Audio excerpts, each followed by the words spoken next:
Alô, amigos do Arena Esportiva, aquele abraço. Nosso tema de hoje é o voleibol. O Brasil, nos últimos anos, tem conquistado muitos títulos nessa modalidade.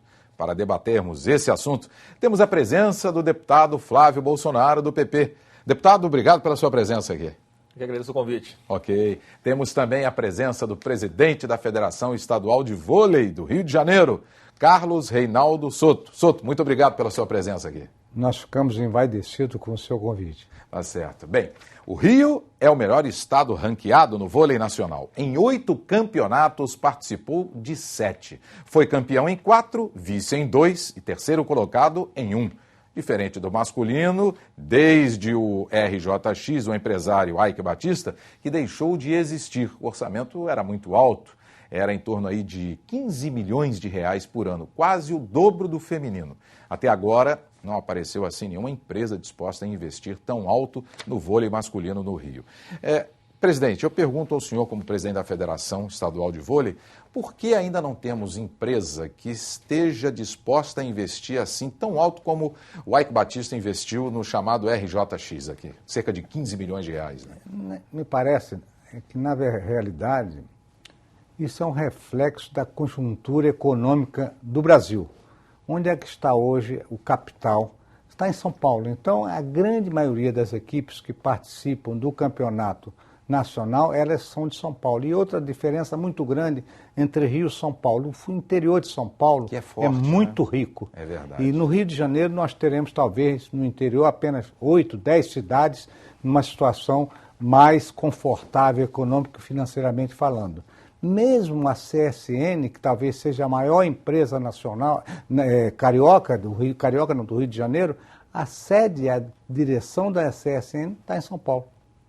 Então, a gente aqui sente a ausência de uma empresa que possa dedicar ao vôlei uma quantia, até certo ponto, ponderável. Tão alto, né? Diga, deputado. Eu estava ouvindo numa rádio sobre esse assunto, do porquê, e me parece, o doutor Souto pode confirmar, tem alguma regra da Federação Nacional de Voleibol que pontua os jogadores, né, de uma forma subjetiva e limita os times a somados todos os jogadores dos seus elencos chegarem no máximo um valor, 50 pontos. Então, o jogador ponta de linha, 7 pontos. O jogador que não é conhecido, está começando agora, 1 ponto, por exemplo.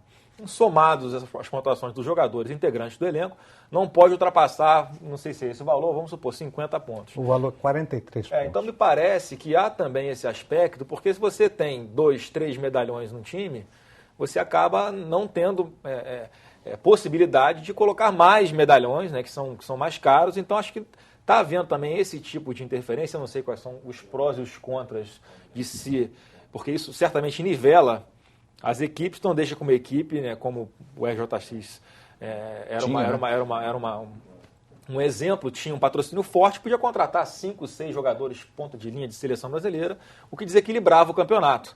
Em contrapartida, quando você nivela todos os times com essa imposição, com esse tipo de pontuação, os investimentos necessários para montar um time são menores, há uma igualdade na competição, você acaba não vendo nenhum time se destacando muito. Eu não sei se isso também é bom para o espetáculo, né, para o público que quer ir no ginásio e assistir aos jogos. Então, eu não sei qual é a interferência também dessas regras na qualidade e na montagem das equipes. Né? Soto, e aí? Bolsonaro, eu acredito que essa regra é bastante saudável, porque o objetivo maior dela é permitir que várias equipes estejam mais ou menos no mesmo nível. É claro que o poderio econômico sempre vai falar mais alto. Um atleta que vale 7 pontos, por exemplo, ele faz uma espécie de um leilão, né, dentro das equipes que podem pagar.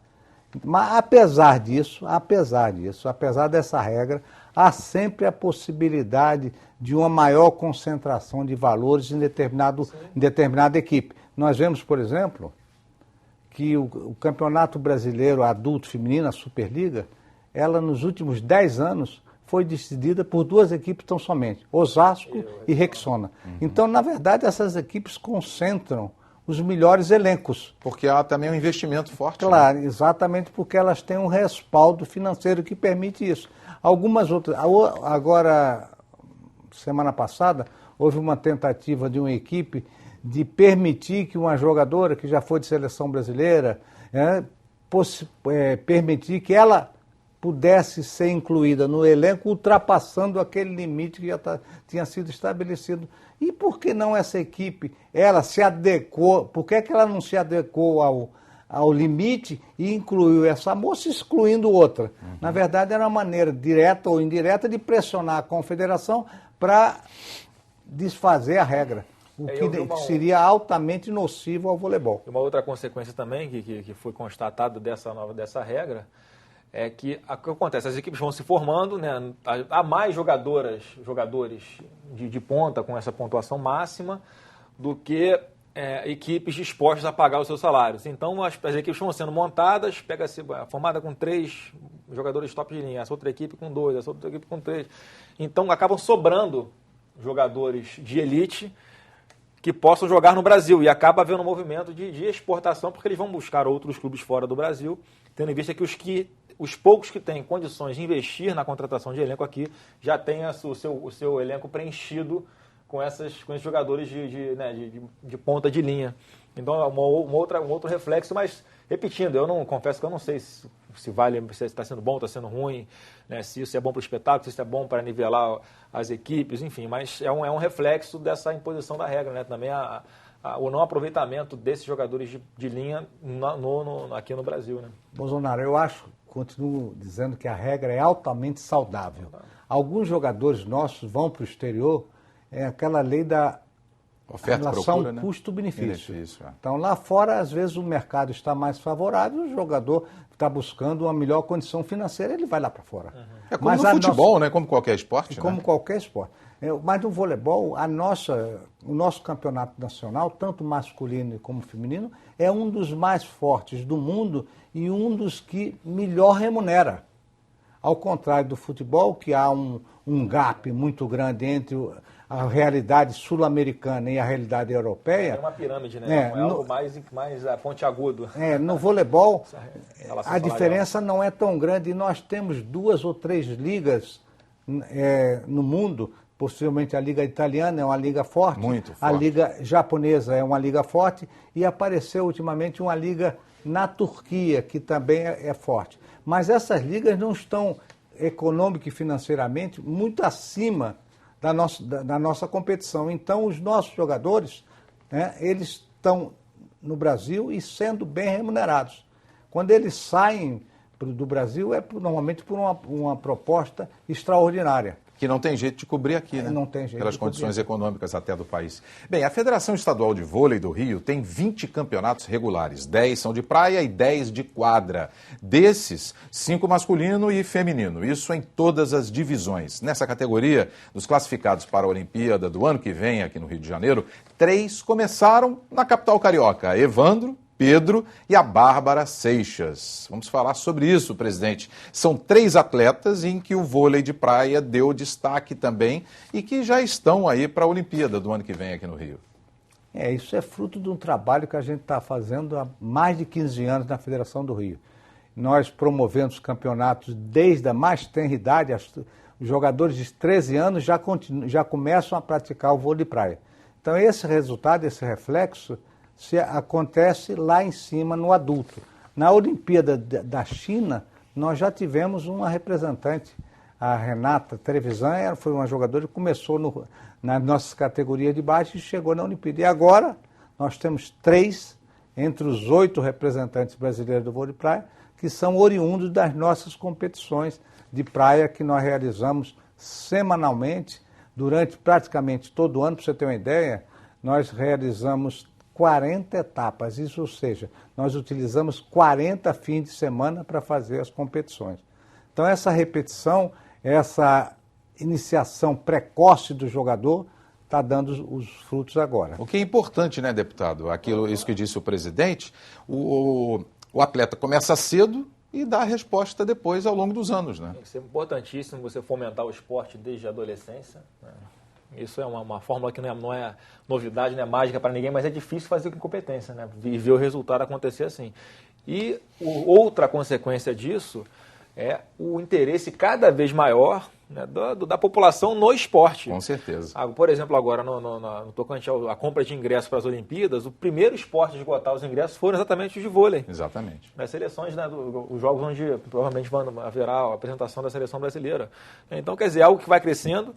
A gente olha para o futebol e comparando, né, esse crescimento, parece que a parte do futebol é elevada a -1. Está cada vez mais difícil você encontrar esse tipo de profissionalismo, de seriedade nessa seara. Né? A qualidade do espetáculo, ano após ano, vai caindo um pouquinho, melhor porque um pouquinho. A qualidade técnica também não ajuda, né? Pois é, mas aí vai muito disso que o senhor está colocando, da preocupação já lá na base. Do investimento, aqui você não consegue segurar o jogador, e não é assim impor regras para que ele fique, é criar condições para que realmente os melhores jogadores possam ir ascendendo nas categorias de base, o que não acontece na prática. Né? E a gente percebe uma prevalência muito grande, muito determinante nessa peneira que vai acontecendo na vida de um jogador desde a sua adolescência até se profissionalizar, que a qualidade técnica não é o principal fator que faz com que ele vá progredindo. Então essa interferência, né, sem essa seriedade, atrapalha no resultado final que nós vemos, né, no Campeonato Brasileiro, no Campeonato Carioca. Né? Me parece que especificamente no futebol está havendo um êxodo de valores muito prematuro. Sim, com certeza. Então, meninos com 15 anos já estão sendo exportados. É verdade. Né? E agora os clubes de fora, não satisfeitos de atrair esses nossos jogadores, estão criando escolinhas aqui. Eles estão formando aqui. O Barcelona é um dos exemplos. Tem na Barra da Tijuca. Né? Então, independente dessa iniciação precoce que a gente faz no voleibol, há um trabalho também que a atividade esportiva afasta um pouco o jovem desses perigos que eles estão sujeitos aí na nossa sociedade hoje. Certeza. Então, eu entendo a federação como sendo uma entidade que deveria ser ligada à Secretaria de Educação, porque acho que o esporte, mais do que criar, a federação, mais do que criar campeões, ela tem que passar para essa nossa juventude princípios, regras de bom conviver, regras de disciplina, de saber observar, saber obedecer, saber ser tolerante. Então, todas essas regras, eu acho que elas fazem parte da educação. E eu vejo hoje, por exemplo, que os pais, né, o pai e a mãe, eles trabalham fora. Sim. Então, o treinador esportivo hoje tem um contato com o atleta maior do que os seus próprios pais. É uma função até social, né? Então, a responsabilidade, eu costumo falar lá para os meus treinadores que a responsabilidade deles é muito maior do que ser apenas uma pessoa que ensina a jogar. Ele desempenha um papel importantíssimo na educação do jovem. Com certeza. A gente vai voltar já aqui no Arena, no nosso segundo bloco, para tratar do assunto voleibol. Conforme disse o deputado Flávio Bolsonaro, é um esporte de grande preferência do brasileiro e que nos últimos anos conquistou muitos títulos, trouxe muitos títulos aqui para o nosso país. Bem, já no Arena a gente volta tratando do assunto voleibol. Até já!